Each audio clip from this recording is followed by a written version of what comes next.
Yeah, again, for 40 years, I've walked with gang members, so they've taught me everything of value. And it's from them that I've learned just from my own. I've never met an evil person ever. And for 40 years, I've worked with gang members. Maybe I might have. No, I've met deeply traumatized people, deeply wounded people, hugely mentally ill people, but I've never met an evil person ever. So if you say that somebody is unshakably good, as I do, and in Buddhists we'll talk about essential goodness and things like that. I always think that's kind of hedging our bets. I say that's why I say unshakably good.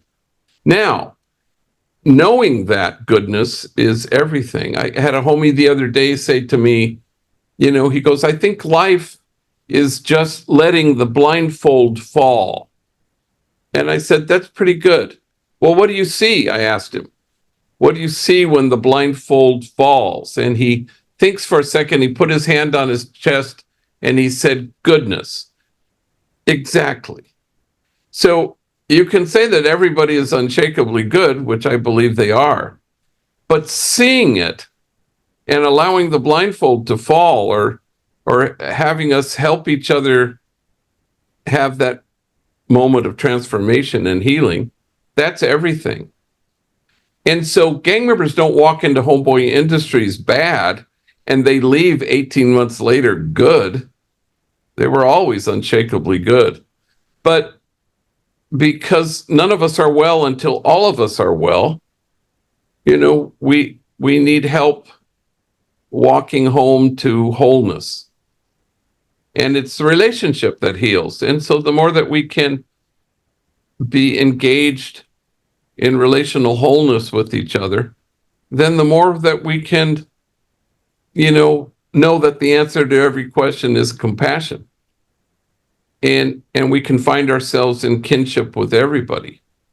So sometimes we settle for forgiveness when we should hold out for mercy.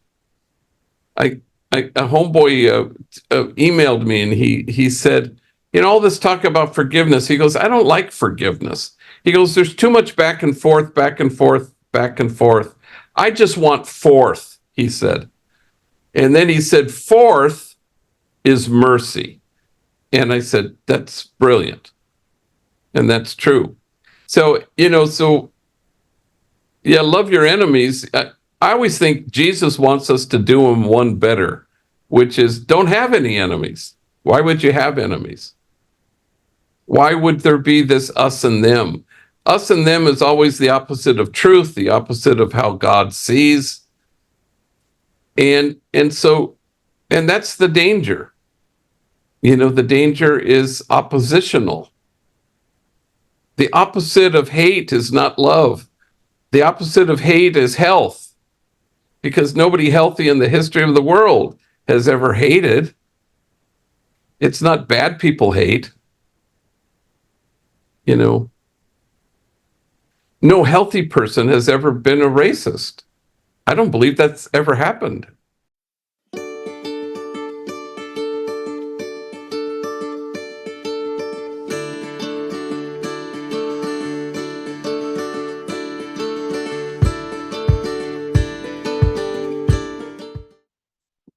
When we trying to expose people to a different understanding of history or a different worldview, and they were raised with a particular worldview,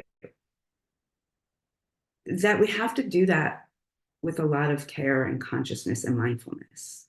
That if we try to shove it down their throats and they don't trust that they have a place to land that's going to hold them, there's no way they're going to take that leap of faith. Because how can they? It's not emotionally safe. It's probably not spiritually safe. The only way that people can move, the only way that I could move from the stories with which I was raised to the reality in which I live now, which is very vocally challenging Zionism, the political Zionism. So there's a different Zionism, right? A theological, spiritual Zionism that is the story of our people seeking a safe place to live. I don't connect that to a particular location. The Torah tells us that the divine owns the earth. We do not. So I do not connect my safety to Israel or to California. I connect my safety to communities, to relationships, not to a piece of land, not to a place. But I do believe that Jews and all peoples, Palestinians, Muslims, Christians, Buddhists, atheists, all peoples of all faiths, all races, all genders, deserve to know that they're safe in this world and that they have a safe place to call home and that they're not alone.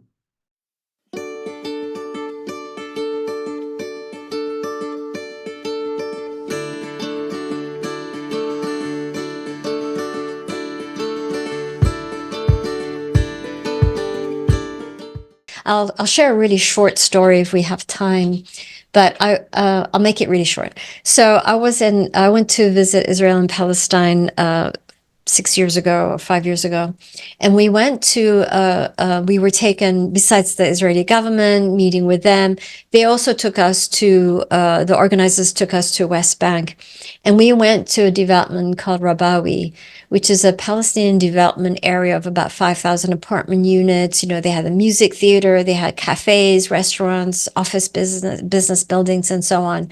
And it was a way for the Palestinians to create a community, a safe environment for themselves. And we were a bunch, about 22 Muslim leaders from America, taken to visit Israel and Palestine, occupied territories. And it was in a comfortable bus, but the road for us to take to this apartment, to this development, was just one lane of the 101 freeway to develop this whole area of development. So if you can imagine how challenging that might be. And we met with the developer, the financier. He's an American Palestinian American from New Jersey. So he did well in America. He went back to develop this environment, this housing development in occupied territory. And he said to us, everything has been built in this really beautiful area. There's hiking trails. And then he said, but the apartments have been sold. And he said, but the Israelis would not turn the water tap on. They would not turn the water on. And I had to fly to all the different Israeli offices in order to beg them to turn the water on, because I would have lost all the investment, everything.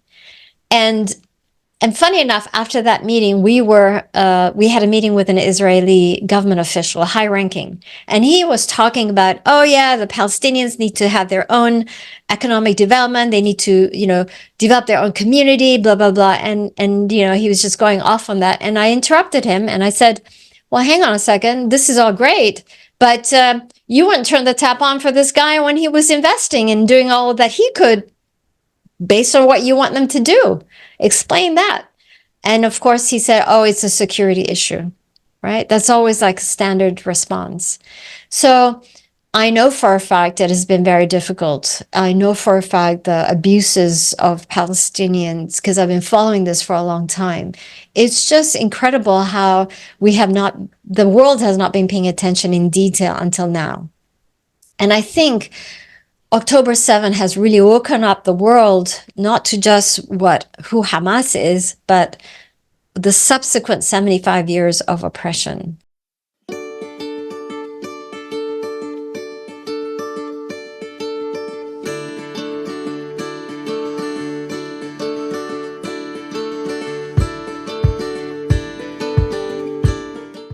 Daryl Davis. Has anybody heard of Daryl Davis? So he is a jazz musician by trade. He is African American, and he has a TED Talk, and he's been on the I'm drawing a blank. Anyway, he's been on various interviews in the last couple of years. It has basically been his hobby to reach out to known bigots, particularly members of the Ku Klux Klan. Oh, I think I've seen that. Yeah. Yes, yeah. You probably, if you haven't seen his TED Talk, it's brilliant. And he has literally converted perhaps a dozen former Ku Klux Klan members to be decent human beings, and they have literally surrendered their robes to him, and he has it as part of his collection, which he brings out to public addresses and lectures that he gives, and he shows these robes that have been given to him as gifts, indicating that they have given up their former lives. And he says that by befriending these people, and this is obviously very bold and very brave, because you can get yourself killed doing something like that. And he talks about his first few incidences, having met the grand dragon of the clan in that particular region, and he said, by sitting down and listening to this human being and treating him as a human being and saying, look, I want to hear, like, what do you believe and why do you believe that? That was able to form a friendship between the two of them, so that this guy basically says, all right, well, maybe I've been mistaught. Maybe all African Americans are not bad people. And so that kind of deep, compassionate listening worked in his case. Not everybody can do that. But that type of bravery in the face of bigotry, that type of willingness to listen to the proverbial other, I think is kind of where we need to start. We need to sit down with, I'm going to assume that there are probably no Trump supporters on this call here, but we need to listen to our more conservative friends, our Trumpist supporter friends, and hear what they have to say about why they support Trump, because there might be something in there that maybe one thing that we agree on, maybe the fact that we all breathe air. I don't know. It might have something to do with food freedoms or certain aspects of or big pharma or big agriculture. I see some of these every now and then when I talk with my more conservative friends. There's usually one thing that we agree on, and I capitalize on that. All right, if we can agree on that one thing, maybe we are not so far off from each other. Maybe you can listen to what I have to say about something else, whether it's religious tolerance. I don't know. But if we can focus on what we have that we have in common, maybe we can find more things we have in common, and we can start working on something together, some kind of project that we can agree upon, something that benefits humanity.